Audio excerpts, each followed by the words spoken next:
Well, hello and welcome to SoCal Prep Report. I'm Randy Rosenblum. Alongside is Tarek of SB Live. We're going to talk softball. We got some basketball news. I'm excited about the softball stuff, though, Tarek. We're going to talk Pacifica of Garden Grove. Tony Arduino, their head coach, is with us, and his outstanding shortstop, Kaniya Bragg, will also be on hand. Yeah, I think they've actually run into a little bit of challenges, right? A couple weeks ago they were unbeaten. They've lost a couple games, but I think that's what's going to make them better and probably make them more prepared for a great postseason run. Yeah, they were number one in the country for 2.5 months. Maybe they'll just end up there. They're currently number 2 in the section. They're still very, very good in the defending D1 championship team in softball. All right, let's talk a little softball. Let's talk about the Carew Classic. Norco got co-championship billing in this. There was some weather issues, so the 2 semifinal winners became the champions, the co-champions. Norco over El Medina. That's why they have the co-championship. They played very well. Well, I think the Carew Classic is known as just the perennial tournament every big-time softball team wants to win. Of course, in baseball, you have the Boris Classic. So the Carew Classic, they kind of are the top tournaments you want to win. Congrats to Norco. Yeah, Coral Williams threw a complete game for the Cougars, enabling to get the co-championship. Now, St. Francis, they're from Mountain View up north. They got by Canyon of Anaheim 2-0. That's why they're the co-championship team. Kate Munnerlin threw a 3-hitter, 10 Ks for that fine St. Francis team. Another game we want to talk about, neither team won the championship of the Carew Classic, but again, Pacifica of Garden Grove had to play Orange Lutheran. Had kind of a tough draw. They had to play at night, come back in the morning, and Lou got them 5-1. Again, I'm looking forward to talking to Coach Arduino about really just this journey, right? All year long, they've been the hunted. They're the defending Division I champions. They come in number 1 in the country, and everyone has their best shot against Pacifica. And they lost a couple games. But you know what? Sometimes that resets your team. Looking forward to chatting with them. Yeah, but now they've strung together 3 wins in a row, including a 7-0 win today over Cypress. But earlier, they also had a victory over Kennedy from Orange County, 10-0. And this is the game that Bragg hit 2 home runs in, and that's why they were dominant in this performance. Again, like I mentioned, sometimes the losses can reset you, maybe even humble you a little bit. You realize, hey, maybe we aren't the big bad team on the block. There are some other teams that are chasing the same goals we are, right? They want to be defending, they want to defend their Division I championship. Well, there's other programs that want to win the Division I championship too, so it helps keep you even keel. I do think there's a real chance here that it could be Orange Lutheran at the end of the year against Pacifica of Garden Grove. So that 5-1 setback for Garden Grove could be a prelude to the team they're going to have to beat when it all is said and done. And you know, there's always that cliche, it's hard to beat a team twice or a third team. So seeing a team one time before, I think that's the great word. It could be a prelude, and sometimes there's some psychological aspects to that because it's hard to beat a team again, and so on and so forth. All right, let's bring in the coach and the player from Pacifica. The Mariners are really good. 2 smiling faces, I am sure.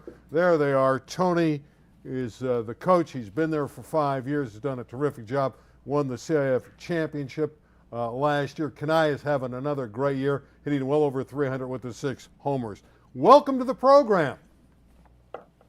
Thank you for having us. All right, got 2 smiling faces. You're smiling because you won today or earlier, 7-0 over Cypress. You've won 3 in a row. Tony, is the bad stuff out of the system now after losing a couple in a row, and you're back to being as good as anyone in the land? Agree 100%. I mean, you guys alluded to it a minute ago, but sometimes, you know, losing a game kind of keeps you grounded a little bit. And after winning 23 straight games going back to last year, I think you know, obviously we were getting a little comfortable. But you know, with that being said, you know, I think that just kind of allowed us to kind of relax a little bit, reset. You know, I felt like early on in the year, we were just trying to be perfect, you know, and in our sport, that's difficult to do. So I know it's never good. It doesn't feel good to lose, but at that moment, I think it was the best thing that could happen to us. Kaniya, when you take losses like that, right? No one wants to lose, right? But again, like I mentioned, it kind of resets you. and the coach could bicker and yell and, hey, ladies, we got to get this train back on the tracks. However, for you as a player, what are some things you tell your team as a leader to get back on track? I think it's just a very humbling moment when we do lose because it seems like super rare. So I feel like just trying to be able to be like, just be like, okay, guys, we got to get back on track, like, and work harder the next day because when it all is like said and done, everyone is beatable. And so when we're not at our best, some team is going to come and try and get us. Kaniya, you kind of intrigue me. You have this lovely disposition, huge smile, but on the field you have to be a little bit more relentless, more of a killer on the field. Who are you on the field? Are you the sweetheart that we see when we talk to you, or are you something different on the field? I would say I'm a little bit of both. I do like to play kind of like aggressive and like mean. So I think I'm definitely like one of the people that are just trying to get out to everybody, even though it like just being able to fight and just show that I'm like a beast. Coach, you're the defending Division I champions. We've spoken about this earlier in the year, but for these viewers, I'd like for you to talk about what it's like to be the hunted and coaching your team against what is going to be everyone's best shot. You guys are the defending champs. They have to come ready every game. Talk about having to coach through that. Well, I mean, you said it. I mean, we're going to see everybody's best. We're going to see everybody's number one pitcher. We're going to see everybody's highest energy level. And, you know, we talked a lot about that in the offseason and in the fall about, you know, how we have to be at our best every single moment because that's what's going to be coming at us. And, you know, it's one of the things that we really focused on throughout the year. And obviously, you know, our goal is to put a ring on our finger, but you know, our first goal coming into this season was to win our league, and we're looking pretty good to do that. Second goal is obviously to peak at the right time, and that's something we did an excellent job with last year. So we got 3 weeks left in the season. So our motto right now is what we've been talking about at practice. We got 3 weeks to peak. You know, because we know Division I playoffs is no joke. I mean, you're not going to face a bad team. You're not going to face a bad pitcher. So if we don't bring our best, you know, every single day, you know, it could end quick. So, you know, we built a tough schedule to prepare us for that. And, you know, and with the tough schedule comes a few losses. And it is what it is. We turn the page and we, you know, get back on track. But we're just trying to finish strong, win our league, and at the right time. Speaking of practice, I hear Kaniya could be the coach tomorrow, running the practice. So Kaniya, what do you have in store for your Mariners at practice? I'm just trying to keep it light tomorrow because we did take 2 dubs this week. So hopefully just a light little hitting session, maybe hopefully have the coaches run with us if they want to, because Coach Arduino says that he's owing us a 17 and waiting for that day. Okay, that's funny. Love that. Love the player run practice. Yeah, it'll be a light day. Shocker. Yes. Love that. Love that. Coach, my shocker. last question for you. I think I saw it on Instagram. Your JV team won league. Is that correct? Yeah. You know, just talk about the pro. You know, I think that that kind of shows. Hey, it's not just about the varsity, right? You're running a program at Pacifica, and why not little feather in the cap? JV league championship. Talk about growing a program from the bottom all the way to the top. And yes, I mean, my goal coming in 5 years ago was, you know, obviously to keep the train going in the right direction. The program's been established. It's been a great program for a long time. But the JV program was more of a struggle. And one of the things that we tried to implement right away, my coaches and I, was to kind of keep our program together all fall. And basically through Christmas and maybe a little after Christmas, so the younger players can learn from the older players. I think that's a crucial part of building a program. And, you know, we've had a lot of success at the JV level the last few years, and we've had a lot of those players move up and help at the varsity level. So, you know, just trying to keep a focus on all 37 players. You know, it's really easy when you're running a program to just focus on your varsity team. I send our JV team to play other varsity teams in the fall, just so we can be competitive and prepare us for the season. I think it's important to play, you know, quality opponents. So, but we're just trying to, you know, build both levels, and you know, and that's how you keep it going for long periods of time. Kaniya, you're going to UCLA to play some softball. tremendous program. You're a shortstop. They've had great shortstops like Natasha Watley. I know you have to be looking ahead to next season, even though there's still a lot to get done this year and want to win a championship. But you got to be thrilled about becoming a Bruin and playing in Westwood. Yes, I'm super excited. I love being around the team. The moment I got there, it felt like family. So I'm super excited to play with all those players in the future. Well, good luck as a Bruin coach. Best of luck. Perhaps you'll get old Lou again, right? Maybe you'll meet him down the road. Yeah, I mean, we played them twice this year. We're 1-1 against them, and Tarek said earlier that it's hard to beat a team twice, and he's exactly right. So, we'll be ready for whatever opponent we face. Well, congratulations on the great start. I know you dropped a couple of them, but what are you, 18-2 now? That'll get it done, and best of luck going forward. It was great having you guys on the show. Thank you. All right, thank you. All right. They have a great chance, obviously. They're love really the probably spirit, the team though. to beat. It's the spirit. It's the spirit and the energy from the coach to the player, and that's what's important sometimes. I know the wins and losses are important, but man, when you can carry energy through a loss or even through wins, that's really, really important, and you can tell why they were able to kind of get back on track. Yeah, and they'll continue to win games. They're really, really good, and they're way stronger than anyone in their league. All right, let's take a look at the top 10 in softball. Orange Lutheran has jumped them now to number 1. Olu is number 1. Pacifica goes to number 2, and down the list there, right there. But Norco came on strong as part of the Carew Classic championship teams. Again, one team won it from up north. They had to split the crown because of weather, but Norco won the championship, and that's a very good program. Yeah, I mean, from top to bottom, this list is why Southern California is known as the hotbed of softball in the country. You really can't go too far anywhere else to find softball of this level. So those top 10s, I'm not saying anybody can beat anybody. I think there's a little bit of aspect that's a little top heavy, the Olus, the Norcos, the Pacificas of the world, but I would say from 4 through 10, anybody can beat anybody. On the city side, it really looks like Granada Hills has a great team. They're dominant in the West Valley. I do like San Pedro. In fact, San Pedro had a combined no-hitter today.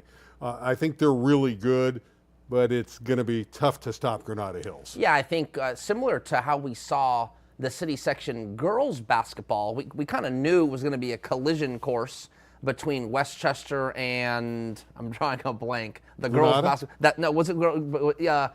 And Birmingham and Westchester, correct. And so I think the same thing might happen in softball. I think you're going to see a San Pedro and Granada meet in the Open Division City Championship. So, again, a collision course is ensuing. Good use of word, because a little later in the show we're going to talk about the collision basketball games, and Ken Miller, who's the director of the game. If there's an all-star game for the girls and the boys, it's Saturday. We're going to talk to him about it at Lusinger High School. Ken will have him on in a few minutes. All right, let's turn our attention to baseball. Modern Day wins the Boris Classic. They won 2 11-inning games. Then they beat Corona in the final 5-3. Yeah, I think when you look at 2 extra inning victories, then the final, boy, what a feat it is to win the Boris Classic in itself. But when you look at the journey it took for the Monarchs to do it, that's really impressive. So kudos to Modern Day and the Monarchs. What's crazy is you win the Boris Classic, that's one of the best tournaments in the country. And Modern Day, I think, is 3rd or 4th in their own league. The Trinity League, J. Sarah, Orange Lutheran, you're putting up your 5. It might even be 5th. I think St. John Bosco's above them. Santa Margarita, you're right. I think they are 4th or 5th in that league. So it's funny that a team that's not doing so great in their league can go and win the Boris Classic. And if we're being honest, Randy, that's kind of baseball in a nutshell, isn't it? It really is. And they got a great performance out of the bullpen. Jackson Campbell came in 5 2/3 innings of scoreless work. There's a nice picture of him, and congratulations to Jackson. He was the hero for the Monarchs, and you can see they were hugging, celebrating, winning the championship. The 3rd place game went to Huntington Beach 4-3. They got by Etiwanda, and that's a good win. That's a good Etiwanda team. Huntington Beach, we're going to talk about them momentarily as well, because they're playing in another tournament this week. Notre Dame with Sherman Oaks had some success. They knock off El Dorado. This is at the National High School Classic. Their fine pitcher, Levi Sterling, was on fire. 3-hitter, 8 Ks. This is another example of a team not doing so great in their league. Notre Dame's a little down this year. Chaminade is making a surprise run in the Mission League. They're in second place. Notre Dame, I think, is in either third or fourth place in that league. So interesting to see. Again, baseball is just the way it goes. Sometimes you have a good week. Sometimes you might have a good day, and the next day it's different. So more baseball to happen here in the spring. Jay Serra is out of that very fine Trinity League. They knocked off San Dimas 10-1. Charlie Caruso had 3 hits and 4 RBIs for Jay Serra. That's a nice, impressive victory. All right, so let's take a look at the top 10 now in the CIF Southern Section baseball poll. SB Live put it together, and it's a good poll. Corona is still ranked number 1. They are a dominant force. Great pitching staff. Scheiffelbein is sensational. So is Seth Hernandez. Seth Hernandez is 4-0. He's hitting 400 as a hitter as well with 7 homers. Then Harvard Westlake number 2, and down the line, this is a great list of teams. Yeah, Bryce Rayner for Harvard Westlake is every bit the top prospect we all thought he would be. He's projected to be a top 5 pick in the Major League Draft. He's hitting 500. He's stolen 11 bases. The guy's just everywhere. Again, that's Bryce Rayner for Harvard Westlake. But that list, again, similar to that softball list, really, really talented teams through 1 through 10. And Landon White is who I want to give a little shout out to for San Dimas right there at 8. Landon White might be in the conversation for player of the year because he's hitting well, he's driving in runs, he's a standout player for San Dimas, and I believe he's going to Arizona State. Yeah, he's got over 20 hits and over 20 RBIs, and that's not easy to do at this stage of the year. LA City Section top 10. We'll briefly go through this right now. The number 1 team is Birmingham. They are a dominant force in the LA City Section. They won again today over El Camino Real 12-7. So Birmingham is the number 1 team in the LA City Section poll. Also, we want to talk about the National Baseball Invitational this week. Down to the semifinals.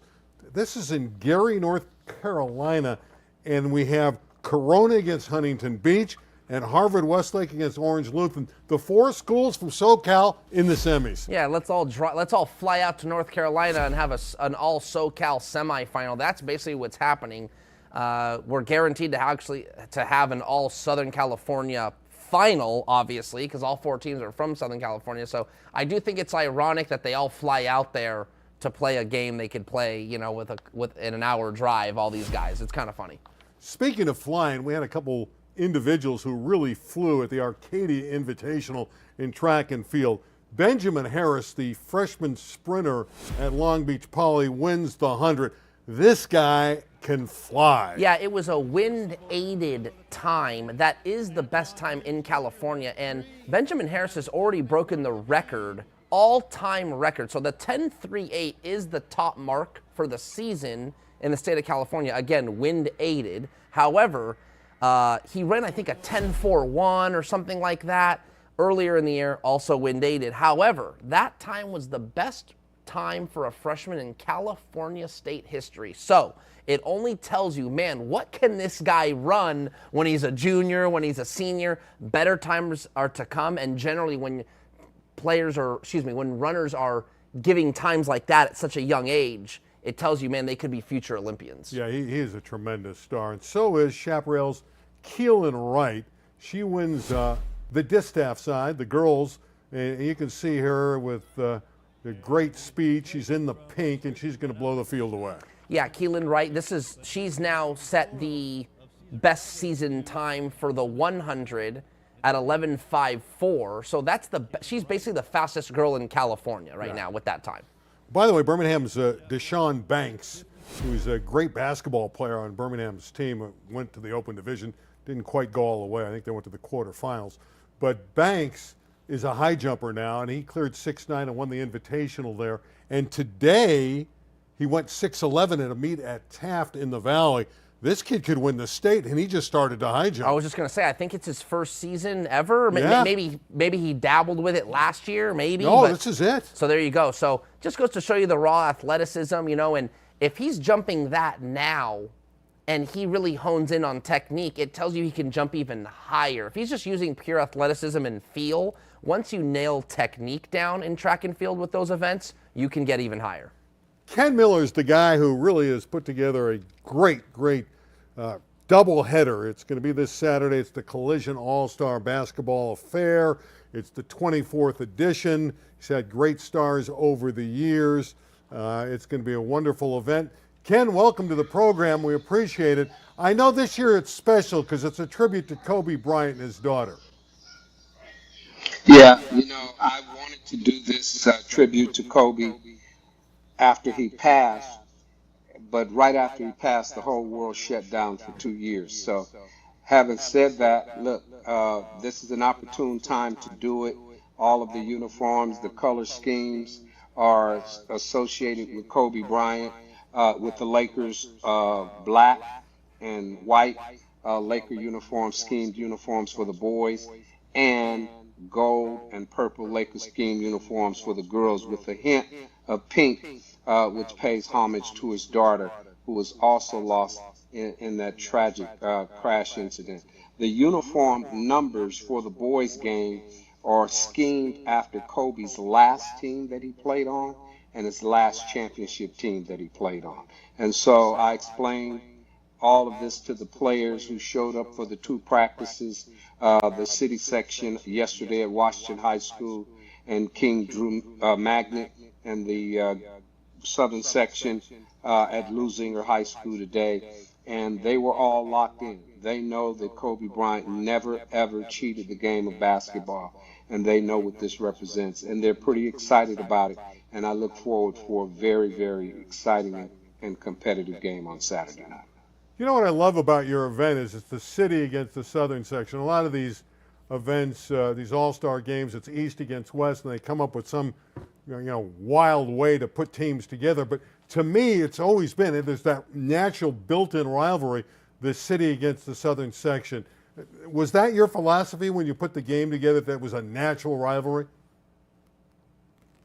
Yeah, that was absolutely my concept as well. I graduated from Fremont High School, a city section team, and a school, and Los Angeles Unified School District school, and the southern section is the largest section in the state of California.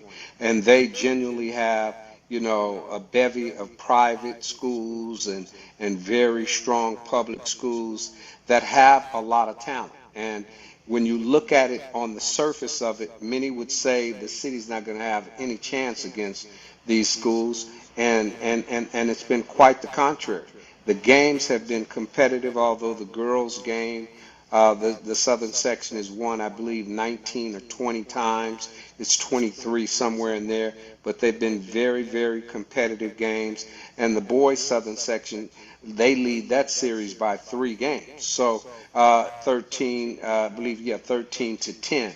So I've had Russell Westbrook, I've had Darren Collison, I've had some of the best players in the history of Southern California basketball decide to suit up in this game, because here's what I believe in, Randy. You're right. Anybody can put on an all-star game. There are all-star games all over the map in Southern California. But I wanted to produce an event that had 2 things that I feel is most important for student athletes in Southern California. One is pride, and the other one is purpose. What is your pride and what is your purpose? And these kids have pride in the schools that they represent. They have pride in the sections that they represent. And I think the purpose is to beat the other side. And so there's no slam dunk competition. I don't do a 3-point shooting contest. It's a genuinely pure, competitive basketball game played between the line along collegiate rules and regulations with certified officials. And as you know, I really take a lot of pride in making sure that all student athletes get something that they'll remember for the rest of their lives. Well, you do a great job, Ken. We will see you Saturday, 4 o'clock for the girls' game, 6 o'clock the boys' game, Lusinger High School. We will see you there. Congratulations on putting together a wonderful all-star event. Thank you, Randy. And I would like to very quickly, if I can, props and shout-outs to a few folks who make this happen. One is Dante Archie, who's the head basketball coach at Pius, who is responsible for the collection of some of the Southern Section boys players on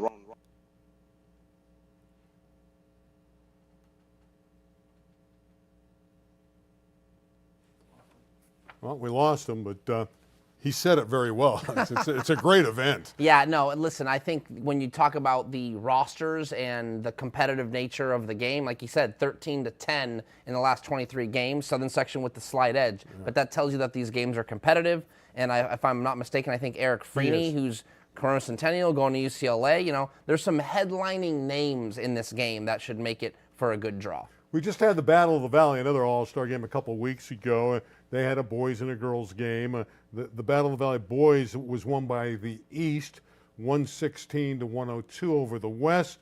And in the girls game, it came down to the wire, 80-79. The East won the Battle of the Valley. Those games were played at Sierra Canyon.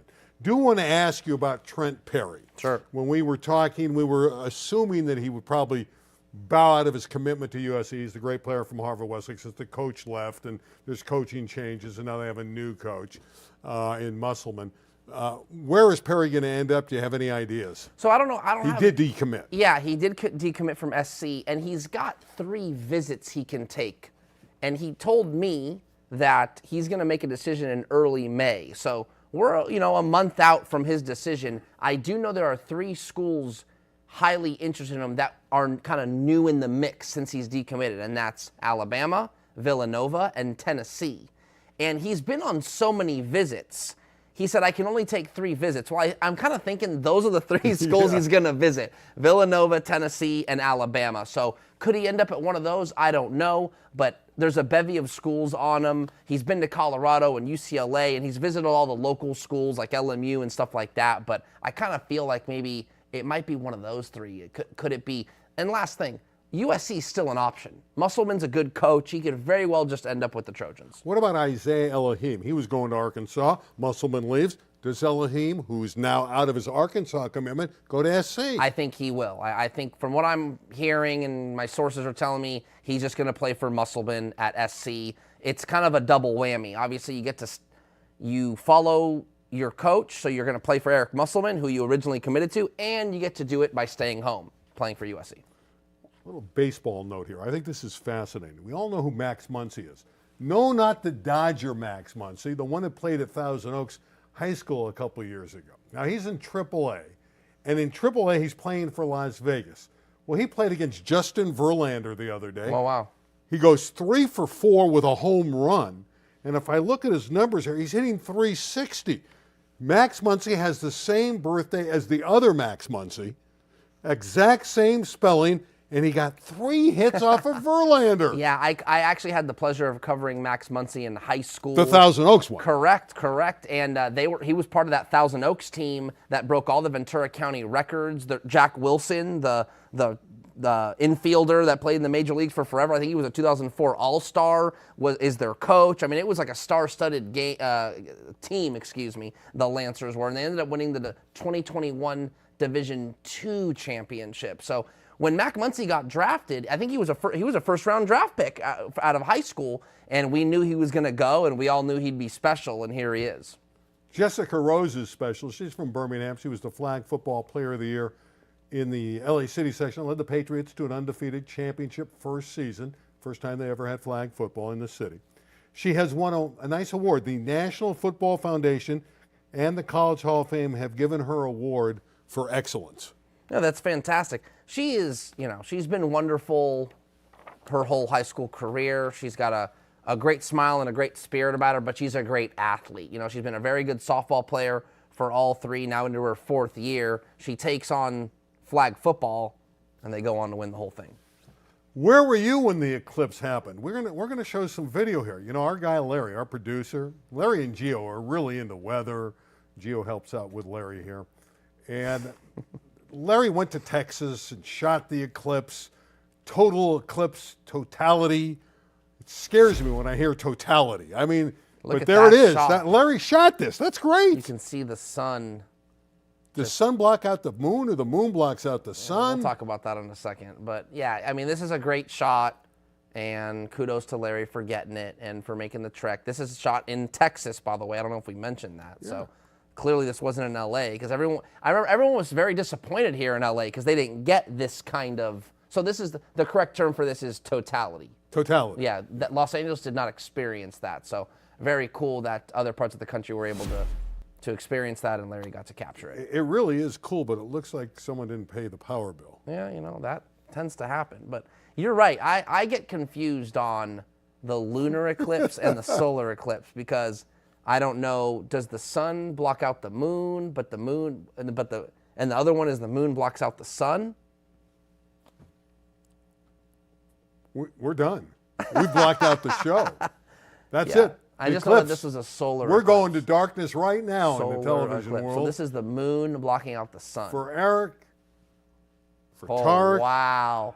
for Gio. I might not be here next week. No. I'm thanking everyone. For Larry, we'll see you next week. Total eclipse. That's the solar eclipse. To me, it's a total eclipse. You can't see From it. what I've been told, there's also the lunar eclipse, but it's not as rare. That's a beautiful shot, though.